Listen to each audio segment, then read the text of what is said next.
নমস্কার। অনেকেই আমার যে পোস্টগুলো হচ্ছে ভিডিও পোস্টগুলো ওর নিচে কমেন্ট করছেন যে সায়েন্সের পার্টটা মানে পেপার 4 যেটা সায়েন্স এবং স্ট্যাটিক জিকে, ওখানে অনেক কিছু সাবজেক্ট রয়েছে। সায়েন্স রয়েছে, এনভায়রনমেন্টাল সায়েন্স রয়েছে, স্ট্যাটিক পোর্শন রয়েছে, টেকনোলজি রয়েছে, কম্পিউটারের কোশ্চেন রয়েছে, ওখানে সব কিছু থাকে। তো কারেন্ট অ্যাফেয়ার্স থাকে। তো ওই যে পেপারটা মানে পেপার 4, এই পেপারটা নিয়ে প্রিপারেশনের স্ট্র্যাটেজি কী হবে। প্রথমেই বলে রাখি, এই পেপার যতটুকু আমার এক্সপিরিয়েন্স তাতে আমার মনে হয় যে সব থেকে কম নাম্বার ওঠার চান্সেস থাকে হচ্ছে এটাতে।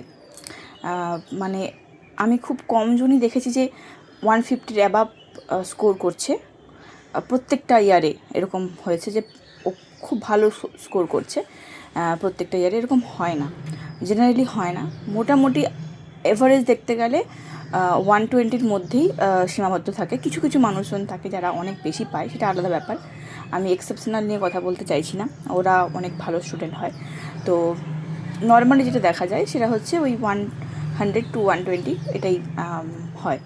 তো প্রথমে যেটা করতে হবে সেটা হচ্ছে যে যদি কারোর সায়েন্স ব্যাকগ্রাউন্ড না হয়ে থাকে, এবং সায়েন্স ব্যাকগ্রাউন্ড হলেও আমার মনে হয় যে প্রথমেই বেস স্ট্রং করার জন্য 9-10-এর যে বাংলা ভার্সনের বইগুলো হয় সেগুলো একটু পড়া, ঠিক আছে। একদম যে কনসেপ্টগুলো হয়, ছোটোখাটো কনসেপ্টগুলো, সেগুলো পড়া। আর যদি সম্ভব হয় 11-12-এর বই থেকে কিছু কিছু স্পেসিফিক চ্যাপ্টার যেগুলো থেকে বেশি কোশ্চেন আছে, যেমন কারেন্ট, ম্যাগনেট, এছাড়া হচ্ছে আরও ওই গ্র্যাভিটেশন, এইসব চ্যাপ্টারগুলো যেগুলো আছে ওগুলো থেকে একটুখানি 11-12টা দেখা। কোন চ্যাপ্টারগুলো থেকে অ্যাকচুয়ালি কোশ্চেন বেশি আসে সেটার জন্য খুব সম্ভবত স্ক্যানারে পুরো চ্যাপ্টার ওয়াইজ ওয়েটেজ কত, মানে কতটা কোশ্চেন আসে সায়েন্স থেকে ওই চ্যাপ্টার থেকে স্পেসিফিক্যালি, তো ওটা কিন্তু বলা থাকে। খুব সম্ভবত স্ক্যানারেই আছে, আমি এই মুহূর্তে মনে করতে পারছি না। আমি যখন পড়তাম তখন আমার ওগুলো মনে ছিল আর কি। তো ওখান থেকে দেখে নেবেন, তারপরে ওই চ্যাপ্টারগুলো একটুখানি ডিটেলসে পড়তে হবে। কিন্তু তারপরেও দেখবেন অনেক কোশ্চেন পাচ্ছেন না, এটা খুব স্বাভাবিক ঘটনা। আর এটা হচ্ছে জেনারেল সায়েন্সের একটা বই যেটা সবাই পড়ে মোটামুটি। এটা কিনলে ভালো, ঠিক আছে। এটা মানে একটুখানি কম্পিটিটিভ যে ফিল্ডটা সেটাকে মানে তার মতো করে বানানো বই আর কি। তো এটাও খুব ভালো বই।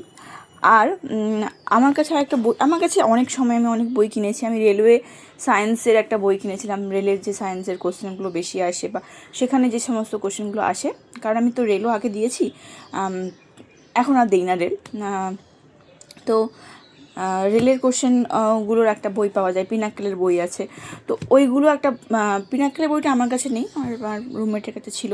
তো ওই বইটাও ভালো মোটামুটি, কিন্তু ওটা কোশ্চেন অ্যান্সারের বই, ঠিক আছে। আর এটা দেখুন, এখানে রয়েছে science and technology, environmental science, এগুলো রয়েছে। এই যে WBCS মেন্স ক্র্যাক WBCS, এই বইটাও কিন্তু ভালো আমার কাছে। মানে যে স্ট্যাটিক মানে জিকের যে পোর্শনটা সেটাও রয়েছে, আবার এটাও রয়েছে। তো এই বইটা থেকেও আমি খানিকটা পড়েছিলাম। এখানে ম্যানুয়ালেও প্রত্যেকটা সাবজেক্টের মানে কেমিস্ট্রি, ফিজিক্স, বায়োলজি এগুলোর কিন্তু রয়েছে, ওটাও পড়তে পারেন, ঠিক আছে। আর সব থেকে বেশি ইম্পর্ট্যান্ট কী এখানে জেনারেল সায়েন্সের ক্ষেত্রে, ফার্স্টে জেনারেল সায়েন্সটাই বলি আমি। সায়েন্স অ্যান্ড টেকনোলজি বা এইসব জিনিসে কম্পিউটারের একটা বই কিনে নেবেন এনাফ। আর না হলে আরবি রেভলিউশনের একটা সিরিজ হয় কম্পিউটারের ওপর, সেটা দেখে নিলেও হবে।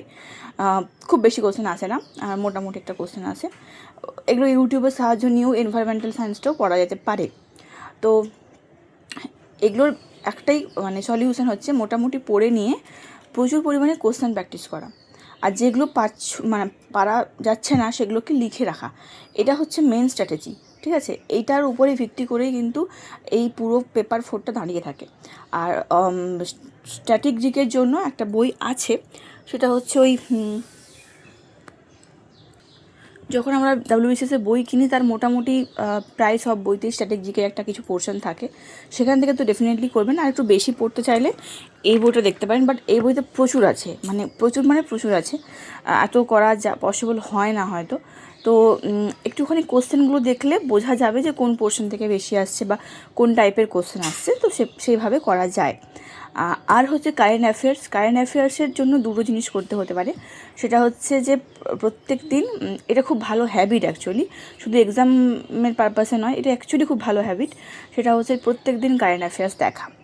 যে কোনো একটা তোমার যার সঙ্গে খুব ভালো টিউনিং ম্যাচ হচ্ছে তার সে সমস্ত স্যারের একটা করে ভিডিও রোজ দেখা।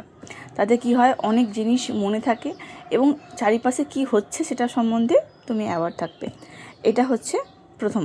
আর যদি মনে হয় যে না বই থেকে পড়বো, তাহলে কারেন্ট অ্যাফেয়ার্সের অ্যাচিভার্স হয়, বাংলা ভার্সানে স্পিডি হয়, এই সমস্ত জিনিস হয়ে থাকে, ঠিক আছে? তো এগুলো থেকেও পড়তে পারো। আর স্ট্যাটিক জিকেতেও হচ্ছে মনে হয় সম্ভবত ম্যানুয়ালের পেছনেও রয়েছে স্ট্যাটিক পোর্শন, আমার এই মুহূর্তে মনে পড়ছে না, কিন্তু মনে হয় ম্যানুয়ালের পেছনেও রয়েছে, তো ওগুলোও দেখতে পারো, ঠিক আছে? আর আমি পড়ছিলাম হচ্ছে হিস্ট্রি, যাই হোক। তো এইটুকুই আজকে। আর প্রিভিয়াস ইয়ার্স প্রত্যেকটা সাবজেক্টের কিন্তু আগে পড়া উচিত, ওকে?